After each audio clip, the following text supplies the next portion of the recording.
This is Kiara, and you are checking out the 3 Count podcast. When in it, an unbelievable wit that you might hate, but you can't even Dang, high pass, we find that drag ball at. Now entering the ring. Welcome everybody to another great edition of the 3 Count podcast presents Now Entering the Ring. I'm your host, Clifford Red Dog Miller. That's right, the man who leads you up this mountain called wrestling. You could call me your Sherpa. More importantly, every Sherpa has to have someone who can teach them the way. So I always go out and find someone that has more experience than me and someone who can help me get to the peak of this thing. So it is never about me, but it is always about who's entering the ring. And in today's guest, he's been at Eclipse, he's been at Fusion, HWF, CFW, SCWA, and RWA. This is the man known as River Sickopath. Welcome, Ryan Newsy. God damn, kid. That was pretty fucking good. Thanks for having me. Yeah, man. You got me all amped up and shit. Hey, that's what we do on this podcast. Is what we go for. Good shit. Yo, so first things first, man. Thank you for coming on the show. Oh, thanks for having me, dude. I've been excited about this since you initially asked me, actually. So looking forward to it. I appreciate it, man. So, we have met a couple times. We met at HWF. Well, we've met a couple times before. We met once, just kind of like at practice sessions. And like, I was instantly gravitated towards you, but I really couldn't put my finger on why. And then the more we started talking, I was like, oh, this dude's like me. Like, we're military. I have the same thing happen. It's like we can spot each other out from a mile away. And it's instantly like I'm a pretty big introvert. I don't talk to a lot of people if I don't know you. I'll say hi and stuff, but I don't really. But if I know someone's a veteran, I'll talk to you all day. It's just an instant like comfort zone, you know? Yeah, it is. It is like, I feel like, although like we talk so much shit, like while we're in the military, once we get out, man, like that's our comfort blanket. We're like, exactly. We're like Linus. We're just like walking around like, I'm a vet. Help me. And then you like wave it and somebody's like, I'm a vet too. You're like, friend. It is. But I gotta ask right off the jump, man, who is Ryan Newsy? Well, now it's more like River the Sickopath. Yeah, we gotta talk about River. Ryan Newsy was a name I went by before I ended up taking a break from wrestling, and I went by the Sickopath for a while. And when I decided to come back and start wrestling again, I wanted to evolve. And River, to me, like Ryan Newsy, the Sickopath Ryan Newsy, and I had a couple different variations of it through the years, but River's all that in one with the experience. He's controlled chaos, but he's also calamity. You know, me and Max say insanity and calamity. River's calamity. Like that's who he is. You guys so you mentioned Mad Max, and we've also had him on the show, but you guys like together, like just watching you guys like run around and just be I just can't stop smiling because I'm like, yeah, I know these guys and they're every bit crazy behind the scenes that they are in front of the scenes. It's fun. Like that's the best way I can describe it, is it's fun. We just go out there and we're like, look, you know what you want to get over and shit, but it's like, let's go out there and have fun. Because really that's what's important. If it's not fun, then why would you do it? Right. You know, No. But that's really when I'm out there doing that stuff. Like this is a whole, like I really tried. I always lacked character in the ring. I really did. Like my charisma is just not what like Max is or yours is. You know, I just don't have that charisma, or it takes more for me to bring it out, I should say. And now, you know, I've really emphasized on that and being around him and other people who have these crazy characters. You know, like you're loud, you know, you hear everything you're doing. Max, dude, just some of the shit he does. I mean, it's self-explanatory. Being around people brings it out in you, you know, and it's something I've been working on a lot, especially with River, you know, and that's kind of the basis of it, is to take all the years of wrestling and stuff, but now let's focus on a lot of character, because that's what I was missing the whole time. Yeah, it's been crazy. It's funny that you mentioned that, because like for me, you know, when and Max can attest to this, right? Like for me, I was like really like, I don't know what to do. I don't really, I just can like, you put them up, bud. Like, and then like when I was cutting promos, like all my promos were very like very direct, but it was like, you know, this is command and blah blah blah blah blah. But then I was like, I'm not really connected to this at all. And it's because like even in the military, and I was telling other people this, I was like, even when I was in the military, like I was never that dude that was like 60 push-ups, 10-mile rucksack, blah blah blah blah blah. You weren't all gung-ho and shit. No, Me neither. I I hated that. I always told people I hated that hoo-yah bullshit. right. Like, you know, like that's I completely understand where you're at, because I wasn't either. But even like I was the guy that like, and God forbid, like in the Army and Marines, this would never fly, right? For some reason in the Air Force, we let it fly. I had an E7 who legitimately went and got stuff like done to his teeth. And when he showed up to work, he just had white stuff like all over. And as soon as he walked in, he just looked me right in the face. He goes, Miller, if you say a goddamn word, I promise you, you're going to feel a world of hurt. And I was like, all right, with all due respect, sir, you cannot tell me I'm in for a world of hurt when it looks like you have a whale sperm all in your mouth.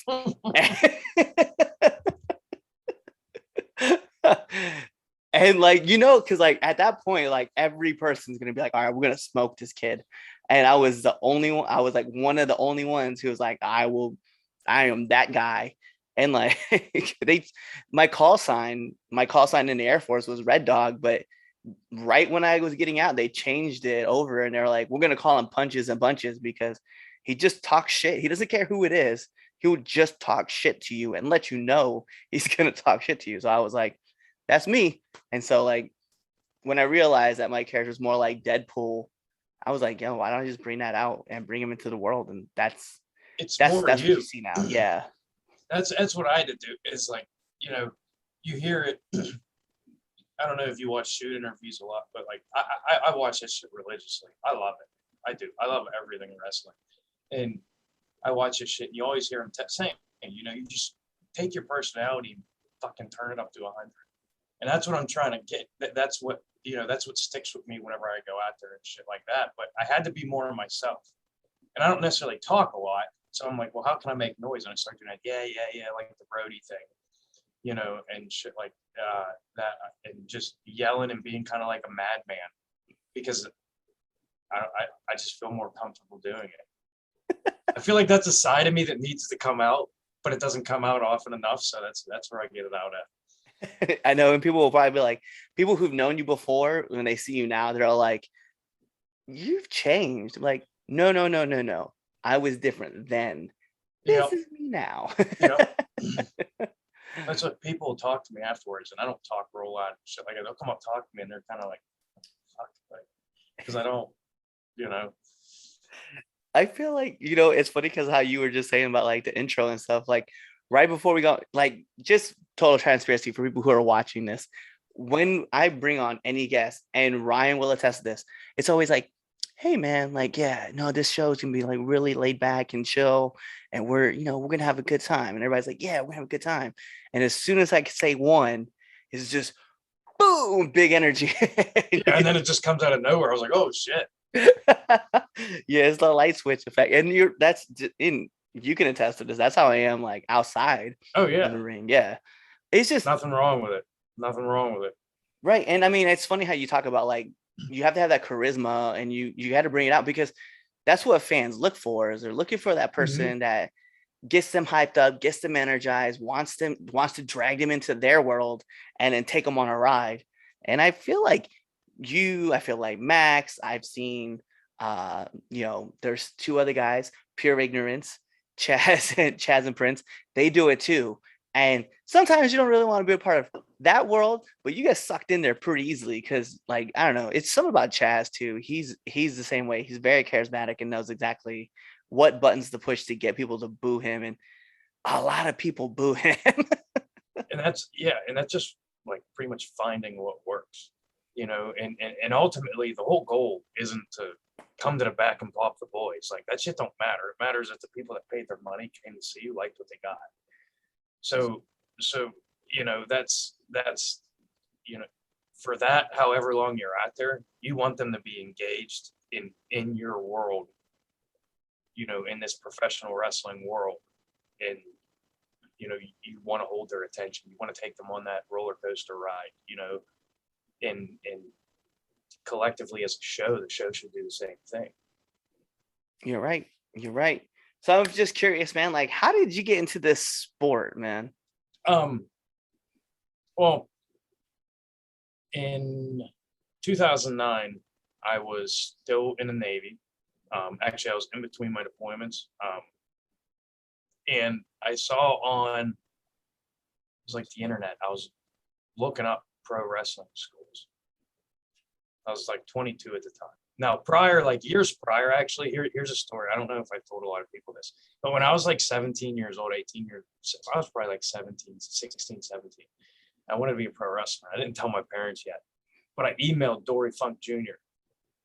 because I saw his website for school, and I was like, oh man, like, and it's like, if you have any questions, email. So like, I'm like, you know what? And like, I'm not like this. Like, I don't go up, like I told you before, I'm like, introvert, like I'm kind of quiet and stuff. I was like, oh man, this is like, I got to do this. Like, I got to email this guy. And I remember, like, I emailed him, told him I played sports and all this other shit. I got an email back. And he was like, oh yeah, just talking. Oh, that's a good way to get ready, shit like that. And nothing ever happened with that, obviously. But went into the military, and in 2009, I saw a thing of like, it was like, a free tryout, like a 3-class tryout down in Virginia Beach. And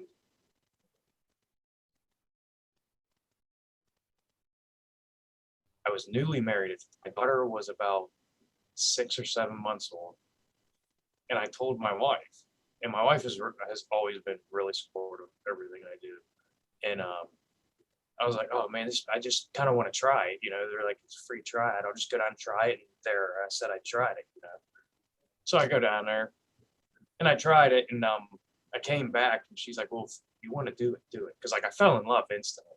Like, and I remember when I took my first bump, like my head rattled and shit. I was like, oh fuck. Like how in the hell am I gonna do this all the time? But yeah, and I want to say it was July of 2009 I started. I had my first match on my birthday, October 23rd of 2009. And 5 days later, I flew to Iraq. So I got my one match in before my second deployment. But that's basically how I started. It was just kind of like, I just wanted to try it. And I saw some place was like, oh, pro wrestling school, free tryout. And I went in, and I showed me how to bump and run the ropes a little bit. And That's awesome, though. that's it. Then, I was sucked in. So I got carried away with it. But like, it is a whole story though, because when I think of like starting in my first match, I think about how it started. Because like, I wasn't going to do it until my wife was like, well, if you want to do it, do it. Like, well, fuck, I don't need any more approval than that. So shit.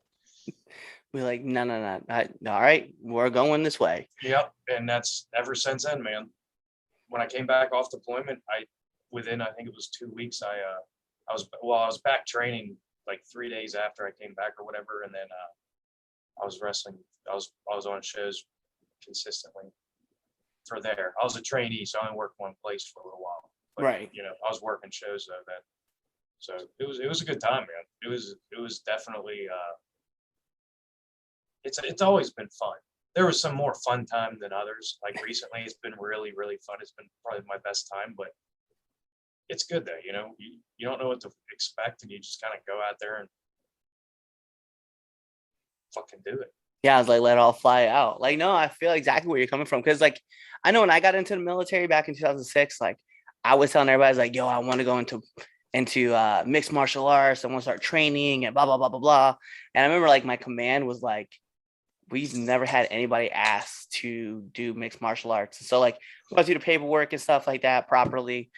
Never occurred to me, you should really go into pro wrestling, because like in Hawaii, like pro wrestling is not really well known. It's more about mixed martial arts and the UFC and, you know, Brazilian jiu-jitsu and working Muay Thai and stuff. And so I never in a million years was like, oh yeah, pro wrestling. And then when I was getting ready to leave, that's when all of a sudden I hear like Honolulu pro wrestling, Hawaii pro wrestling, Kauai pro wrestling. I was like, where's all this coming from? I was like, I wish I would have like stayed, because like as I remember like getting out in the first, like when they got released from my contract with another company. We won't put out any names, but they're pretty major. I started applying for jobs, and the first job I started applying for was with the WWE, and I was like, I want to be a writer for WWE and get into pro wrestling because this is what I want to be. And I just remember like trying to chase it and trying to figure out how to get into this world. And I mean, if you knock long enough, someone's bound to open a door, and that's what happened. So I was like, let's journey into this. Oh yeah. But it's funny how like the military like always provides you with like the weird avenues that you never expect to take, and then you just find yourself taking them. Yeah, it was. I remember I didn't tell anybody at first. Like I didn't tell anybody because, like, you know how it is in the military. Like if I get hurt doing that, like, you know, you don't know. Like they'll cover it, but they always tell you that, like, you know, you get in trouble for that shit. So, like, I kept it a secret at first, and then after I had my first match, I was on the plane and I was hanging out with my buddy Tony, and we were like eating chow or some shit. And I remember I told him, and I was like, because I was waiting for someone to like fuck with me over it, you know, because I didn't know how people would take it, because I didn't know any independent. I didn't even really know about the independents, to be honest with you, man. Like I didn't know that there were all these, like, I heard of a couple shows here and there, but like I didn't know that it was a consistent thing. And I told my buddy, and I remember he was like, "Oh, dude, that's cool as shit." And then once we came home and I started wrestling, dude, I had like 15 people there. Fucking, you know, if they ran shows every 6 weeks, man, they'd be there. It was a hell of a time. Good time. That's awesome though. So I'm curious. I just kept it. Yeah, go ahead. No, I was listening, and I was just curious because I know you mentioned it, man. You said that you were, you know, taking a bunch of bumps. Just curious though, what's been the worst bump you've taken? Oh man.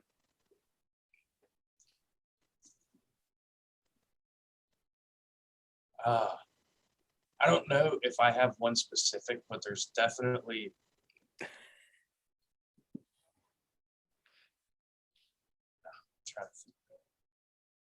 but all right, I'll give you one just because it popped in my head instantly. So I had to get, so I'm on the apron, all right, and I'm going to do like the leg drop like Taker does. Well, instead of shifting my weight to one side, I split myself and I fractured my tailbone. Oh. And for the next 2 years, like if I sat too long, it hurt. Like it was a constant, like it didn't heal for almost 2 years. Like I'd be sitting, like when I sat on hard chairs, I'd sit on a freaking pillow and shit. No, that didn't like it doesn't sound like a crazy bump, but like it fucked me up. Like it did, man. It hurt for a long fucking time. But there was also I went to do a diving headbutt on somebody because that's what my finisher is. And they were laying on her stomach. And I was like, he didn't roll over. So I was like, fine, I'll just do it to the back. When I jumped, he rolled over and he was kind of like up with his shoulder. And I hit, man, and it yeah, that hurt bad, man. That fucked my neck up. I got a couple of them, dude. I took some dumb bumps, you know. One of the consistent bumps, I will say, that doesn't sound crazy or nothing, but it constantly hurts, is I get on a second rope and I'll do just like a little elbow off it, like Brett would do when the guy would roll out of the way, and you just take it flat on your back, Mm-hmm. dude, that hurts so bad. Like for me, for some reason, every time I take that just little bump off the second rope, it fucking hurts all the time. But yeah, that's a couple of them. I'd have to really think of more. I mean, I've taken some ladder bumps that sucked, but it's always the ones you don't think would hurt that are really like, they're the bad ones. Because if you land flat off the top rope, like, you're good. Yeah. But it's those weird, awkward ones, like that leg drop where I was stupid and I split myself. And yeah, man. It's funny because, like, as much as I do these interviews and stuff like that, when people tell me they're bumps, like when I go back and I go to like the practice, or I go to training, or I go to an event and I go work, like I think about that. So when people are like, "Oh, we should totally do this bump," like, or not, we can do this one. Like, yeah, and it's jeez, yeah. It sucks, man. Sometimes, like, what you don't think about it, you do it, and you're like, oh fuck, like that's not supposed to feel that way.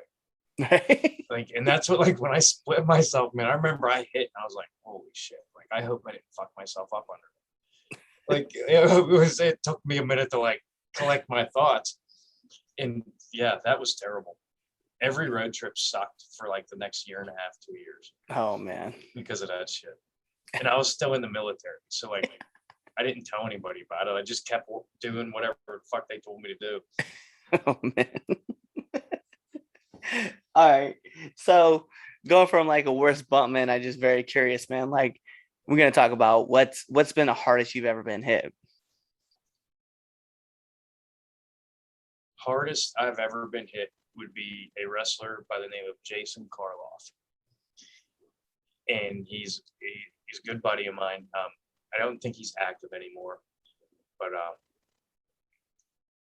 me and my old tag team partner Sam Bass wrestled him and John Cannon. There's Society of Venture, and I believe we wrestled twice, and we both had a really hard hitting style at that time.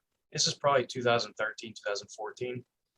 And you're young, and it's like, man, let's beat the shit. Like, that's how I looked at it. Like, that stiff, man. Like, I'm a big Dynamite fan and shit. Like, and now it's like, man, like, let's work. Let's like keep it tight, but let's like, there's no need to fuck, like, because we would hit each other, dude. And I remember all of our matches, which was like 2 or 3, we'd start off on the outside. We start hot because we were kind of both heels. So it was always like a crazy pandemonium on the outside with us. But that's what it kind of, for what was going on at the time, it worked. And I'll never forget it, dude. He was like, you want to throw headbutts? I was like, let's throw headbutts. And we go out there, and I remember I'm throwing headbutts on him, and I'm like, they're connecting. Like, we're hitting each other. He hits me with one, and I was like, oh, fuck. And then he comes with a forearm, dude, and he hit me so hard. And it was safe, don't get me wrong, but like, it caught me the right way. And like, I kind of like stumbled a minute, and I was like, hold up, man. and I'm like, that was probably the hardest I've ever been hit, I think. And it's not a bad thing, because that's how we worked with each other. You always hit your friends harder.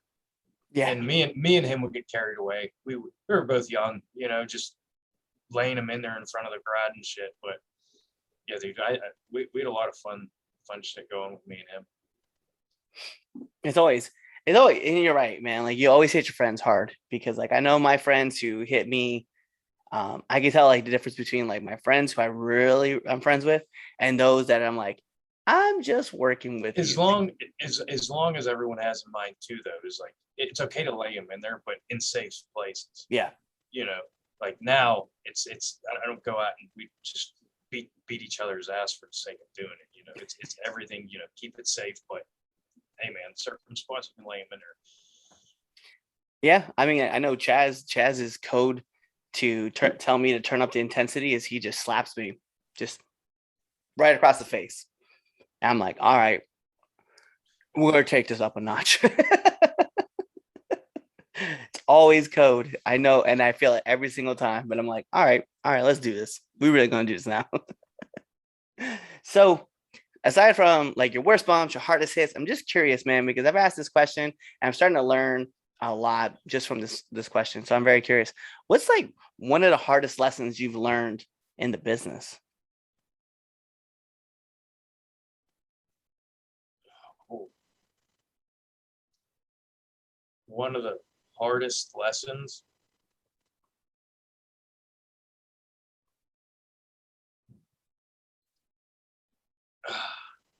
I would have to say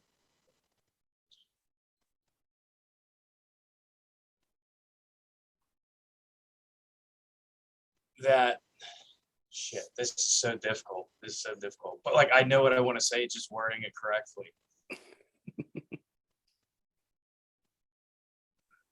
You have to be okay with failure in this business. Because everybody has these high hopes of going to WWE or being a contracted star. Most of us will never get that. So you have to be okay with failure. And when you think you're outworking everybody, there's still a ton of people outworking you. It's a constant battle. Like everything in pro wrestling, there's always someone better than you, and you have to keep fucking fighting. That's you know, I've it's geez, that's such a good question. Because like so many things come to my mind too. And I don't know if that really answers it. Like that's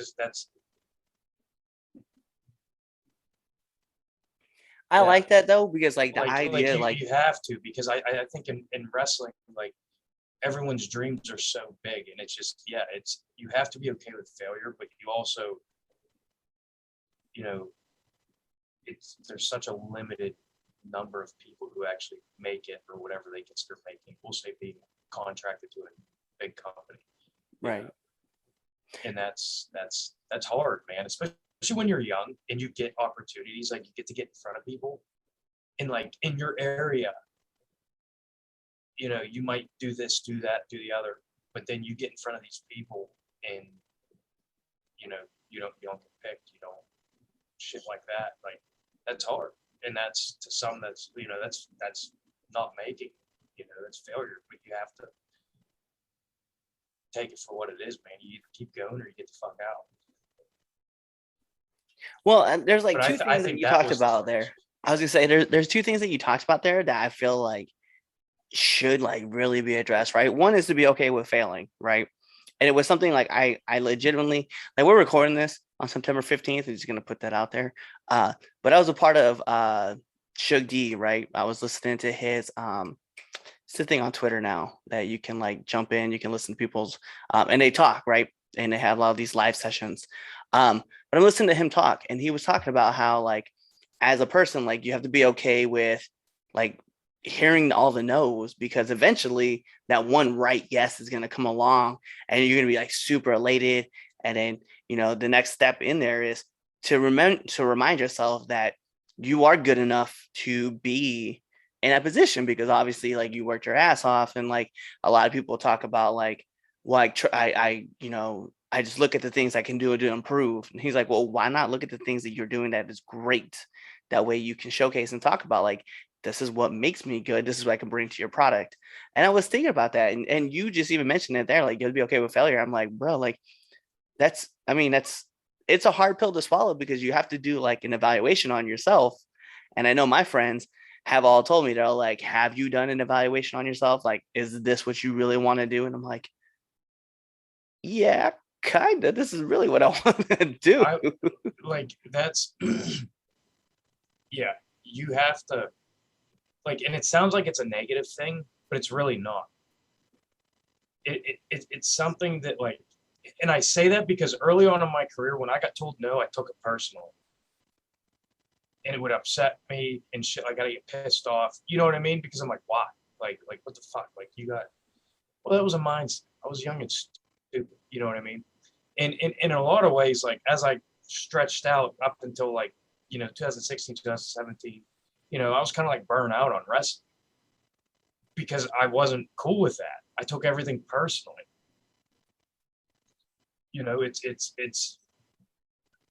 But it's really a good thing, because once you can get past that, like you can go out there and have fun. And it's like, look, I know where I want to go, but I'm going to get somewhere. And this person, and this person all told me no. But I'm gonna go find someone that's gonna say yes. And that's what like that was the lesson. There was that I took everything personally. I wasn't cool with, I saw it as failing and I wasn't okay with it. I thought it made me look bad, or it was a bigger deal than what it really is. No, you're absolutely right. And that's why I was like, man, it's crazy because I legit just hear this in two different fashions. And I'm like, yeah, this is as real as it gets. Like, be okay with failing. And then, he you can always like go out of your way to like prove somebody wrong, but just more importantly, prove yourself right. Like if someone's gonna pass on you, man, make sure that you let them know, like, that's cool that you passed on me, but when you come back around after I show you what I can do, you know, And there ain't nothing wrong with that either. you can eat some humble pie. Yeah, ain't nothing wrong with it. So I'm curious, man, if you were in a locker room and you saw some new wrestlers, like what kind of advice would you give to those up and coming wrestlers?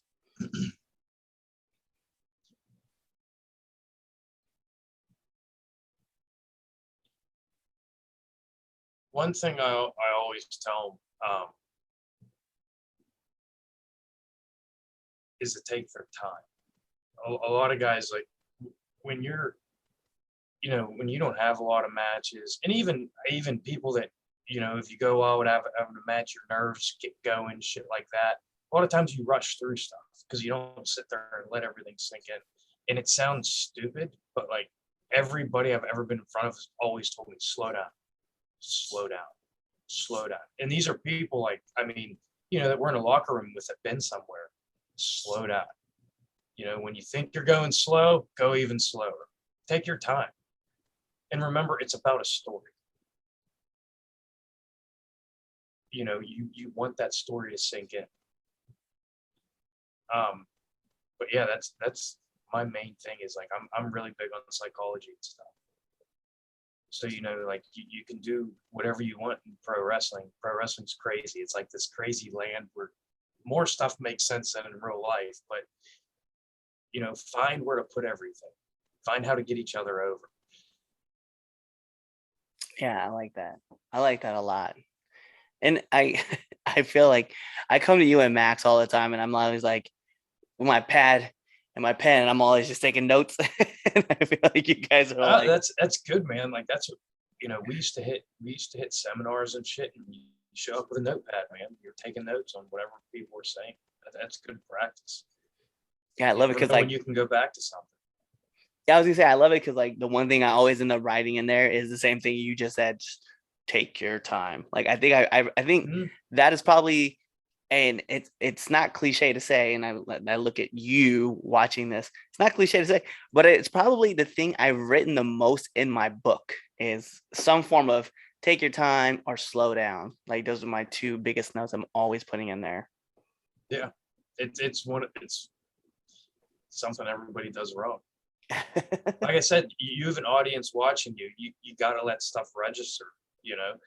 If you're throwing 50 punches like in a row, just throwing back and forth, like they just look like 50 little, it doesn't register. But if you throw one big one, let the baby face sell.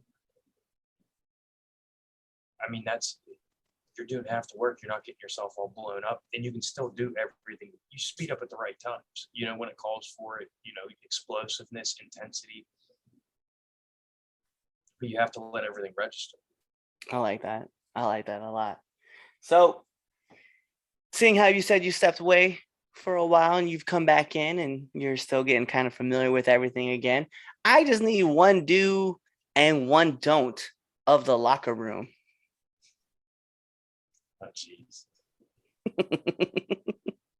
One do is now, this isn't just a wrestling thing. This is how I feel in general. When you walk into someone's house or somewhere, like greet everybody. Like with everything going on, hey, if you don't want to shake hands, fine. That don't bother me. But at least say hi to everybody. If you ain't met no one, introduce yourself. That's networking too. It's a big business, but it's a small business. You always come back around to see everyone. You never know who you might meet.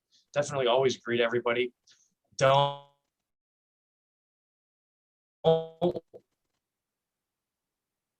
Oh man, there's a lot of that. But ooh, don't act like you know everything. Those are the worst. I Now, feel like some people have earned a respect, but there's people that come in, they want to tell everybody shit, and then when someone gives a feedback, they already know, or they don't want to hear feedback.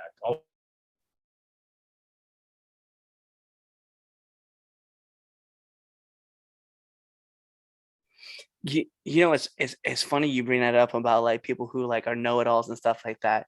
And so gonna name drop this, right? So I was talking with Gabby Gilbert, and she made a reference. She was like, because I recently had a match, and she was just like, yeah, you did the finger whip gun thing like a bunch. And I was like, no, I didn't.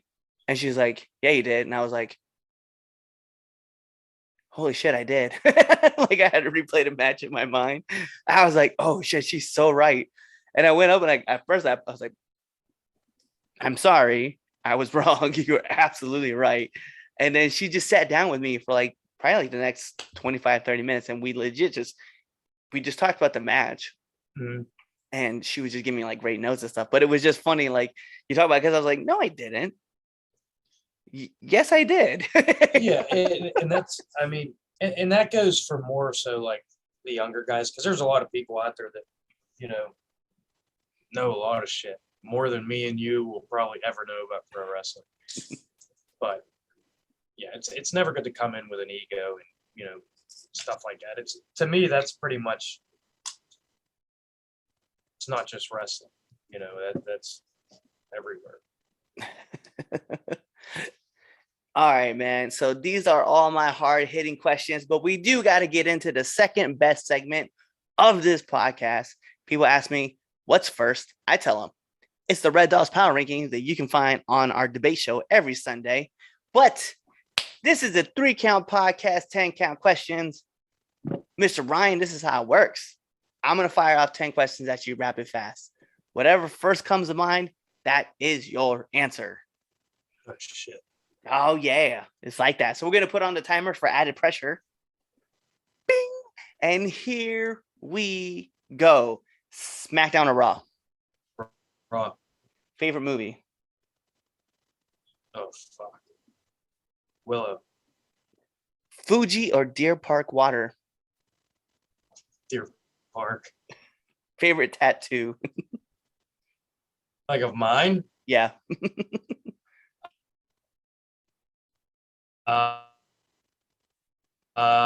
Probably my. Okay. So you have to choose one: Space Force or Coast Guard.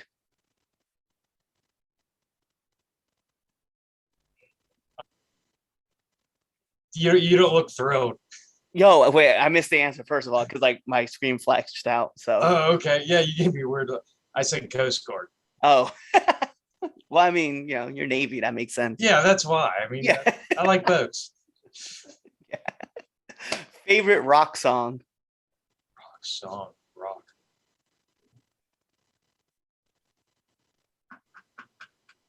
This is hard. Can I pick metal? You can pick whatever you want. Like yeah, rock? Pick metal. Go with metal. Okay. Chapter 4 by Avenged Sevenfold. Okay. Xbox or PlayStation? Xbox. Favorite podcast? Chris Jericho's. Yeah. Talking Jericho's lit. Nominate one person that you want to see on this show.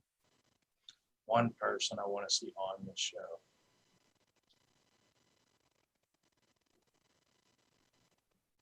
Well, there's so many people. The Real Life Freaks are a tag team. Oh, bad. Then we're reaching out. And then last but not least, my favorite question to ask every single person who comes on this show. Favorite curse word? Fuck. That's it. A good F-bomb is all you need in life. That's it, man. It works for everything. I was just I like for a while I was talking about it, but then I stopped talking about it on the podcast for a while. But there's that YouTube, I don't know if you remember that YouTube video. It was like the history of the F word. It's like I know what you're talking about. Yeah. One of the greatest videos of all time. I'm legit trying to get it researching again. I'm like, this is my favorite. It goes with everything. I actually, geez, yeah. I probably say it a million times a day. Oh yeah. I can't help it. There are some times where I look around my shoe job and I'm like, I cannot wait to quit this fucking place. A lot of mine's like, what the fuck? Yeah. Are you fucking kidding me? Or just a good old fuck. Like, who the fuck is that guy? Who the fuck trains you? Yeah. Yes. I had to get one of them out for Max. All right, but last but not least, man, all I need is for our listeners and our viewers know where they can find you. I have a page on Facebook. It's River the Sickopath. I update pictures. I do little clips and stuff, which is also TikTok. That's under River Newsy. Tag team with Mad Max Morrison, The Static Age. We have a page on Facebook with that as well. And I think that's about it. Also, too, I have a band page. I'm in a band as well. Eglaf, EGLAF. Got a page on Facebook. There you go. And that's where you can find this band. So what does that mean? That means we're going home. Time to take it to the finish, which means this is the 3 Count Podcast presents Now Enter the Ring. And like I said at the beginning of the show, I'm your host, Clifford Red Dog Miller, the man who leads you up this mountain called wrestling. That's right. I'm your Sherpa. But every Sherpa needs to have a person before them to show them the path. And it's never about me, but it's about who's entering the ring. And so today you see him right there, the Sickopath himself, River, aka Ryan Newsy, my friend, who I genuinely like. I pop every time we get the chance to talk. So you guys know what to do. Tune into the next episode and be there, or you just wait for this episode to end. You wait for the outro, and I promise you, probably one of our next episodes is playing. So just listen, okay? Peace. Just do it. What's going on, 3 Count Nation? I'm Clifford Red Dog Miller with the catchphrase. But what I really want to do right now, go to twitter.com, right? Go over there, find us at the 3 Count _ pod, give us a follow, give us a like, give us a comment. We want to talk to you guys. Go to IG at the 3 Count pod. Give us a like, give us a follow, leave us a comment. We want to interact with you. Go to youtube.com, give a subscribe, turn the bell on, turn the notifications, leave a comment. We want to talk to you. Go to anchor.fm / the 3 Count Podcast, and in there, you can leave us a message, and we will talk to you. Basically, what I'm trying to tell you is that we want to talk to you. We want to have fun with you guys, and we love listening to what you guys have to say. Also, one thing I need you to do for me, the 3 Count Podcast also has merchandise. At prowrestlingtees.com / the 3 Count Pod. Please go buy our t-shirts. We love you guys, and we hope you love us too. So show us some support, please.